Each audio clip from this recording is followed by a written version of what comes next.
অনেক আগের কথা, তখন মেইল প্রথম প্রথম আসা শুরু করেছে, ইয়াহু মেইল সব জায়গায় আস্তে আস্তে ঢুকতে শুরু করেছে। একজন ব্যক্তি একটা ইউনিভার্সিটিতে জ্যানিটর পদে অ্যাপ্লাই করে, যখন ফর্মে দেখলো মেইল আইডি লেখেনি, ওনার কাছে জিজ্ঞেস করলো তোমার কি মেইল আইডি আছে? তো লোকটার সহজ ভাষায় রিপ্লাই দিল না যে না, মেইল আইডি কি জিনিস আমি তো এটা চিনি না। তো বললো তাহলে তোমাকে আমরা নিতে পারবো না। মন ভেঙে গেল এবং উনি চলে আসলেন ওখান থেকে।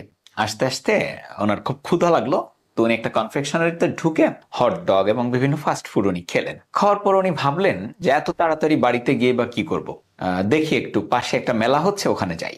ওনার মাথায় তখন আইডিয়া আসলো যে আমি যেখান থেকে ক্ষুধার্ত অবস্থায় হটডগ খেলাম, ওখান থেকে কিছু হটডগ এনে যদি আমি এখানে বিক্রি করি, তাহলে অবশ্যই মানুষ কিনবে, ভালোই সেল হতে পারে। উনি কিছু হটডগ কিনলেন, কিছুতে নিয়ে বিক্রি করতে শুরু করলেন। তো তাড়াতাড়ি বিক্রি হয়ে গেল। উনি আবার চলে আসলেন, আবারও কিছু কিনলেন, আবার একটু বেশি দামে সেল করলেন, ফটাফট বিক্রি হয়ে গেল। এইভাবে কয়েকবার করার পরে উনি বেশ ইন্টারেস্টেড হয়ে উঠলো যে ভালো তো, বেশি তো হচ্ছে। তো উনি এরপরে দোকানের সাথে একটা কন্ট্যাক্ট করলো যে আমি তোমাদের এটা প্রচুর পরিমাণে সেল করে দিব, কিন্তু আমাকে একটু কমে দিতে হবে। দোকানদারও বেশ খুশি হলো। তো উনি আস্তে আস্তে আস্তে আস্তে যখন দেখলেন যে ওনার প্রচুর পরিমাণে কেনা বেচা হচ্ছে, তখন তিনি নিজে একটা ফ্যাক্টরি বা প্রোডাকশন হাউস করার একটা চিন্তা করলেন, এবং উনি করেও ফেললেন প্রোডাকশন হাউস। কেনা বেচা বেড়েই চলছে, আর উনি যত টাকা আর্ন হয়, প্রফিট হয়, যে বিছানায় উনি ঘুমান ওই বিছানার তোষকের নিচে উনি টাকাগুলো রাখতেন। তোষকটা আস্তে আস্তে উঁচু হচ্ছে, কোথাও নিচু কোথাও উঁচু। তো টাকা মোটামুটি ভাবে এতখানি জমে গেছে। উনি ভাবলেন যে এত ডলার জমে গেল, তো আমি একটু ব্যাংকে যাই, ব্যাংকে গিয়ে ওদেরকে একটু বলি ওদের আসতে, ওরা একটু গুনে টুনে নিয়ে কত টাকা হচ্ছে এটা আমার অ্যাকাউন্টে সেভ করুক। তো ব্যাংক কর্মকর্তাদের বললো যে আমার তো অনেক টাকা, একটা অ্যাকাউন্ট করতে হবে এবং টাকাগুলো আনতে আনতে হবে। ব্যাংকের ম্যানেজার দুইজন ব্যক্তিকে পাঠিয়ে দিলেন। তারা চলে আসলেন। আসার পরে ফর্মটা পূরণ করার সময় ওখানে আবার সেই মেইল আইডির যে ঘর, সেই ঘর পূরণ করতে হবে। লোকটা বললেন যে যদি আমার মেইল আইডি থাকতো তাহলে আমি এখন হতাম একটা ইউনিভার্সিটির দারোয়ান বা জ্যানিটর। আমার মেইল আইডি ছিল না বলে আজকে আমি ব্যবসায়ী হতে পেরেছি। ওই টাকাগুলো, ডলারগুলো গুনে নিয়ে ওরা নিয়ে গেল ওদের ব্যাংকে বস্তায় ভরে এবং ব্যাংক অ্যাকাউন্টে জমা করলো। মোরাল অফ দ্য স্টোরি হচ্ছে যা হয় ভালোর জন্য হয়, এবং সেকেন্ডটা হচ্ছে বিজনেস থেকে আপনি লট অফ মানি মেক করতে পারবেন। চাকরি করে যতই পরিশ্রম করেন নির্দিষ্ট একটা অ্যামাউন্ট আপনি পাবেন, কিন্তু আপনি যদি একটু চ্যালেঞ্জ নেন, রিস্ক নেন, হয়তো আপনার উত্থান পতন হবে, কিন্তু ব্যবসা ছোট থেকে শুরু করলেও অনেক বড় হওয়া যায়। শুধু পজিটিভ মাইন্ড থাকতে হবে, নিজের কর্ম দম থাকতে হবে। অনেক সময় আমরা হতাশাগ্রস্ত হয়ে পড়ি কোন ধরনের ব্যবসা করব বা কি করব। আমাদের একটু চিন্তাগত পরিবর্তন দরকার। অসংখ্য ব্যবসা আমি দেখেছি, গতানুগতিক ব্যবসা, অনেকেই সেই ব্যবসা করছে, অথচ কেউ একজন ওই ব্যবসা করে প্রচুর প্রফিট গেইন করতেছে। আমি আজকে কয়েকজন ব্যবসায়ীকে দেখাবো। আমরা মূলত এখন যে জায়গাটাতে যাচ্ছি এটা হচ্ছে খুলনার রেল স্টেশনের ঠিক পিছনে পানির ট্যাঙ্কির যে গলি, এই গলির ভিতরে, মানে এটা যে খুব ফ্রন্ট লাইনের কোনো বিজনেস তা না, একদম গলির ভিতরে একটা গরুর মাংসের হোটেল।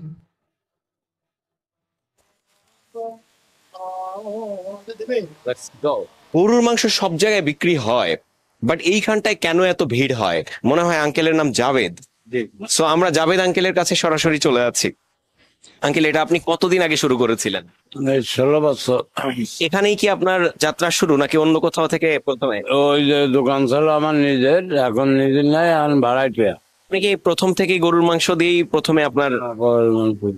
যেভাবে ভালো হয় নিজে রান্ধি, নিজে বাজার করি, নিজে সব করি। আঙ্কেল, প্রতিদিন কত মন মাংস আপনি হচ্ছে গিয়ে রান্না করেন? এখন বর্তমানে কমাই দিয়েছি 60-70 কেজি এরকম চালাই। ওই ওই ছোট বাড়ি একজন, এক বাড়ি। এক বাটি। এইভাবে 1 কেজিতে কয় বাটি হয়? ওরম হিসাবে এমনও করিনি আমি। আমার আইডিয়ার পরে সবাই এই দেন মশলা। মানে এইটা হচ্ছে একটা সিক্রেট মশলা, মানে এটাই কি মিশানো হয়েছে এটা একমাত্র আপনি জানেন, রাইট? আর কেউ জানবে না। এই যে রাস্তা। আঙ্কেল, আপনার কি এরকম কোনো প্ল্যান আছে যে আপনার এই শাখা বাদে আর অন্য কোনো জায়গায় আর একটা শাখা আপনি করবেন? না, এরকম আমার নাই। একই ব্যবসা কিন্তু একটু ভিন্নতা আনলে, টেস্টে একটু স্বাদে ভিন্নতা আনলেই কিন্তু একটু মানুষের কাছে পছন্দ হয়, এবং এই ভিন্নতার জন্যই কিন্তু মানুষ চলে আসে অনেক দূর থেকে, অনেক দূর দূরান্ত থেকে 12:30 থেকে শুরু হয়ে এটা সাধারণত 4টা 4:30 পর্যন্ত থাকে। এই আঙ্কেল 60 থেকে 70 কেজি মাংস বিক্রি করেন, আর প্রতি কেজি মাংস অন্তত পক্ষে 6 বা 7 জন খেতে পারে। যেভাবে ওনারা পিক করেন, তাতে আমি হিসাব করে দেখলাম 60 থেকে 70 হাজার টাকা শুধু মাংস এবং অন্যান্য আনুষঙ্গিক রয়েছে। তাতে 1 লাখ টাকার কেনা বেচা যদি হয়, 25% ওনার নেট প্রফিট থাকলেও কিন্তু 25,000 টাকা পার ডে, তাতে মাসে 7.5 লাখ টাকার মতো আসে।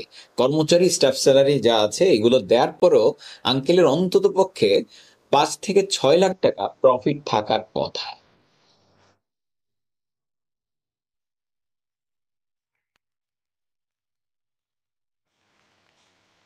আমরা আছি এই মুহূর্তে খুলনার বিখ্যাত চুই ঝালের মাংস কামরুল আঙ্কেলের হোটেল। কিভাবে আলাদা রকম একটা রেসিপি নিয়ে আসেন এবং ওনারটা কেন এত বেশি ফেমাস, আমরা এখন কথা বলবো কামরুল হোটেলের স্বত্বাধিকারী কামরুল আঙ্কেলের সাথে। আঙ্কেল, আপনি কত সালে শুরু করেছিলেন? আমরা শুরু করেছি মূলত 88 থেকে। 88 সাল। 88 থেকে 91 দিন কইবাজার আইছি, আর কইবাজার থেকে 0 পয়েন্ট আইছি আজ এই 12-13 বছর। যে চুই ঝালের মাংস রান্নাটা, এই রান্নাটা কি কারো কাছ থেকে শিখেছিলেন নাকি নিজে থেকেই? অবশ্যই আমার আব্বা রান্না করতো, আমি ব্যস্তাম। আব্বা মারা গেলে আমি রান্না করি।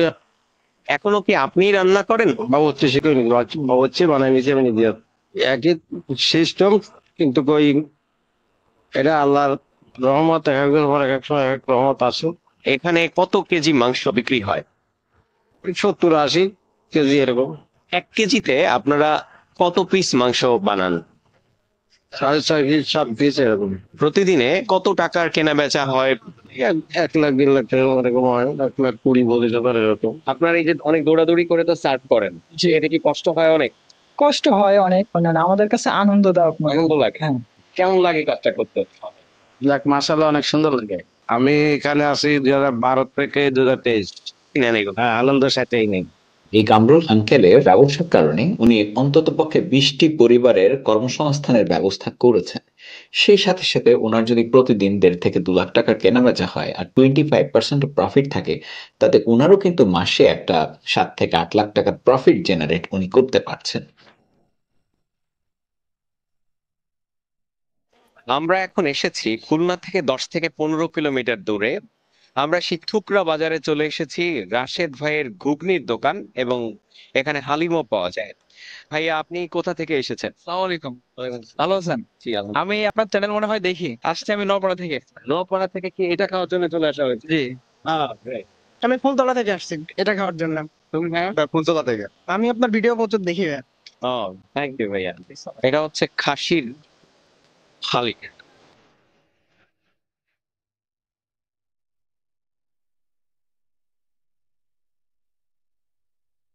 এবং একটা জিনিস আমি দেখেছি ওনার, যে উনি সবাইকে দিয়ে দেয় আগে। কেউ যদি টাকা না দিয়ে চলে যায়, তো সেটা তার দায়িত্ব। ওনার মানুষের প্রতি বিশ্বাস আমার মনে হয় এই জন্যই ওনার কেনা বেচাটা অটোমেটিক্যালি অনেক বেশি হয়। কত আগে শুরু করেছে? 14 সালে তো শুরু। তো এটা কি কারো কাছ থেকে শিখেছেন না নিজেরই না না, রেসিপিটা? এটা কি আপনিই রান্না করেন নাকি অন্য কেউ রান্না আমি করেন? রান্না করি। আর যা মশলা মিক্স করেন, এটা কি আপনি নিজেই করেন? হ্যাঁ। প্রতিদিন হালিম কত বাটি আপনার বিক্রি হয়? শুক্রবারে আছে 1000 খানিক হয়, অন্যদিন 700-600 এরকম। আর ঘুগনি কত বাটি? সেম। লাইক এটা কি 50% লাভ থাকে? বলবো না। অন্তত পক্ষে 30-40% তো অবশ্যই থাকে। তাও বলবো না, রাশেদ ভাই, আপনি কি আর কোনো শাখা করবেন নাকি এখানেই থাকবেন? ইচ্ছা নেই খোলার। খুলনা। আপনার কি ঘুগনি খেতে, এইটা হালিমটা খেতে এসেছেন? জি, কেমন লাগছে কে? ভালো লাগতেছে। মাঝে মাঝে কি আসা হয়? হ্যাঁ, এত জায়গা রেখে এখানে কেন আসেন? ভালো লাগে। এটা কি এরকম যে আপু আপনি চুই ঝাল বেশি পান এই জন্য আসেন এরকমটা? না, এখানে সবকিছুর কোয়ান্টিটি বেশি। মাংস, তারপরে ঝাল, সবকিছুর কোয়ান্টিটি বেশি। কি কোথা থেকে এসেছেন? কালিশপুর থেকে পেরাই আসে। আপনার কাছে কি ভালো লাগে? হালিমটাই ভালো লাগে। ভালো লাগে খালিশপুর। রাশেদ ভাই ওনার এই ব্যবসাটার মাধ্যমে জাস্ট এই হালিম, ঘুগনি, মুড়ি ভাজা বা মুড়ি মাখানো এই টাইপের ব্যবসাটা উনি করছেন। ওনার মাধ্যমে যেমন 4 থেকে 5টা পরিবার উপকৃত হচ্ছে, কর্মসংস্থানের ব্যবস্থা হচ্ছে, এবং আমি একটা জিনিস হিসাব করে দেখেছি, প্রতি বাটি হালিম উনি 80 থেকে 100 টাকা নেন। তাতে ওনার অ্যাটলিস্ট 60 থেকে 65 হাজার টাকা এখান থেকে আর্ন আসে। এছাড়া মুড়ি এবং ঘুগনি এটা থেকে আরো 20-25 হাজার টাকা আসে। তাতে অ্যাটলিস্ট উনি 1 লাখ টাকা তো মিনিমাম কেনা বেচা করেনি। ওনার যদি 30%ও লাভ থাকে তাহলে 30,000 টাকা প্রফিট থাকে। আর এক মাসে অন্তত 9 লাখ টাকা প্রফিট করেন। কর্মচারী এবং আনুষঙ্গিক খরচ বাদ দিলে অন্তত পক্ষে 7-8 লাখ টাকা লাভ তো উনি করেনি। তাহলে একটা স্ট্রিট ফুডের দোকান থেকে 7-8 লাখ টাকা প্রফিট গেইন করা যায়। ভিন্নতা হচ্ছে ওনার ওখানে প্রচুর পরিমাণে চুই ঝাল দেয় এবং উনি অনেকটা দিলদরিয়ার মতো, যেই আসে যেই চায় একবার নেওয়ার পরে আবার দেয়, কিন্তু ওইটার কোনো এক্সট্রা টাকা নেয় না। প্রতিদিন হচ্ছে অন্তত পক্ষে 20-50 জন মানুষ ফিরে যায় ওনার ওখান থেকে।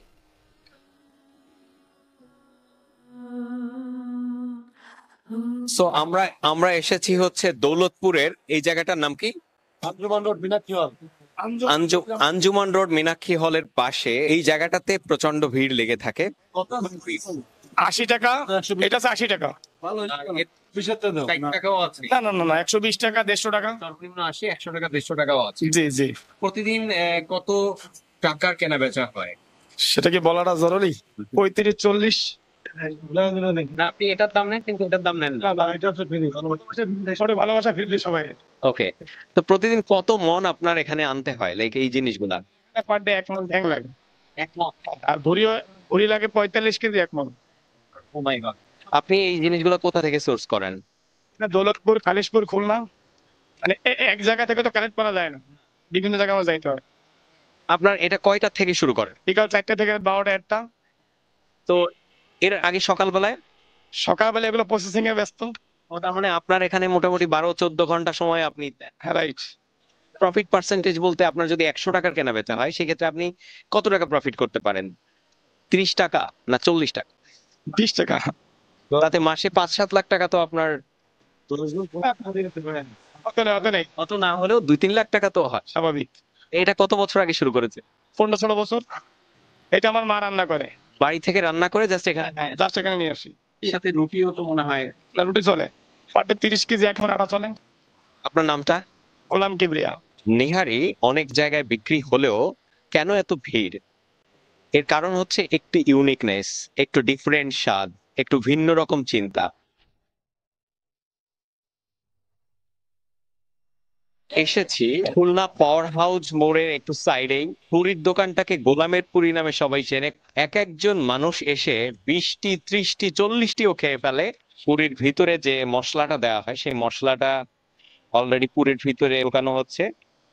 আপনারা কি জানেন এর ভিতরে কি কি দেওয়া হয়েছে? আলু আছে, এবারে ঝাল আছে, আদা আছে, রসুন আছে, আর সব বিরিয়ানির মশলা। আপনারা কি নিয়মিত পুরি খেতে আসেন? নিয়মিত না, আমি ঢাকা থেকে এসেছি, তো ট্রাই করতে এসেছি। মাঝে মাঝে আসা হয়? মাসে 2-3 বার। একসাথে কতগুলো খেতে পারেন? একসাথে 15-20টা। তাহলে এই জায়গাটা আপনার কাছে কি ভিন্নতা মনে হয়? উপরে গুঁড়া মশলাটা ওইটা অন্য জায়গা থেকে ভিন্ন, একটা আলাদা ফ্লেভার পাওয়া যায় যেটা অন্য জায়গায় পাই না। মানে যেটা সল্টি টাইপের, যেটা। জি জি জি। ওয়ালাইকুম আসসালাম, ভালো আছেন না? প্রতিদিন কি পরিমাণ সেল করেন? প্রায় 8-10 হাজার। 8-10 হাজার? হ্যাঁ। ও মাই গড। সো আপনি প্রতি মিনিটে কতগুলো বানাতে পারেন? প্রতি মিনিটে প্রায় 50-60টা তো হয়। 50-60টা। তো এখানে আপনার কতজন কর্মচারী টোটাল নিয়োগ করা আছে? 9 থেকে 10 জন। আপনার কি পরিমাণ প্রফিট থাকে? 20 টাকার মতন। 20% থাকে? হ্যাঁ, 20% থাকে। হ্যাঁ। তো এটা আপনি নিজে কত বছর থেকে করছেন? এই জায়গায় আমি প্রায় 38-39 বছর। আরে সর্বনাশ, আপনার বাবা তো এর আগে করেছেন। তারা করছে। তাহলে আপনার বাবার থেকে এই ব্যবসাটা মূলত কত বছরের? সে স্বাধীনের পরই। অন্য কেউ কি বানাতে পারবে আপনারা ছাড়া? না, এই সাথে মনে হয় না যে বাংলাদেশে কেউ পারবে। নির্দিষ্ট স্বাদে বানাচ্ছেন, এই সিক্রেটটাকে আপনি কাউকে বলেন কি? না, আমি এটা আরো আসলে কারণ এখনো বলি নাই, কিন্তু আমার কর্মচারী এটা কিছুটা ধরতে পারছে। বেচাকেনা শুরু করেন কয়টা থেকে? শুরু করে এলো মাগরিবের আগে, আসরের পরে, মাঝামাঝি এরকম। শুধুমাত্র যে আপনার অঞ্চলে বা আপনার গ্রামে ব্যবসা করতে হবে ব্যাপারটা কিন্তু তা না। আপনি আপনার গ্রাম, আপনার শহর, জায়গাটা চেঞ্জ করে অন্য কোথাও গিয়েও কিন্তু আপনি বিজনেস গড়ে তুলতে পারেন। জাস্ট ইউনিকনেস থাকতে হবে, একটু ভিন্ন রকম চিন্তা থাকতে হবে, মানুষকে প্রকৃতপক্ষে সার্ভ করার একটা চিন্তা থাকতে হবে। দেখুন, কাজে আসলে মানুষের কখনো ইজ্জত যায় না, বেকার বসে থাকলে ইজ্জত যায়। আমাকে বিভিন্ন সময় মেসেজ করেন আমার ইনবক্সে, যদি আমি সবাইকে রিপ্লাই দেওয়ার সুযোগ পাই না। অনেক জায়গায় আমি দেখি অনেকে আত্মহত্যা ছাড়া আর কোনো পথ খুঁজে পাচ্ছেন না। আমার কথা হলো, আপনি একদম ক্ষুদ্র থেকে শুরু করেন, 10-20 হাজার টাকা নিয়ে একটা বিজনেস শুরু করেন। রাস্তার পাশে আপনি ফাস্ট ফুড বিক্রি করেন, করেন, পেঁয়াজি বিক্রি করা শুরু করেন, কিন্তু আপনি যে কোনো একটা ব্যবসায় হাত দেন, দেখবেন আস্তে আস্তে এটাকে বড় করতে পারবেন, আস্তে আস্তে আইডিয়া আসবে, এবং আপনি যদি রিসার্চ অ্যানালাইসিসের উপরে থাকেন তাহলে বিজনেস থেকে আপনি প্রচুর পরিমাণ অর্থও যেমন উপার্জন করতে পারবেন। হতাশ হয়ে ঘরে বসে থাকার চেয়ে এরকম হালিম পুরি বিক্রি করা কিন্তু খারাপ না। বলুন তো, আমি যে কয়টা মানুষকে দেখালাম, ওনারা হয়তো স্কুল কলেজে পড়েননি, কিন্তু ওনারা যে পরিমাণ টাকা রোজগার করছেন, 10-15 জন গ্রাজুয়েট যে আর্নিংটা করতে পারে না, ওনারা কিন্তু সেই আর্নিংটা করছে। শুধু তাই না, অনেক মানুষের কর্মসংস্থানেরও ব্যবস্থা করছে। ধন্যবাদ সবাইকে, আমার জন্য দোয়া করবেন। Stay tune and do subscribe. Allah Hafiz.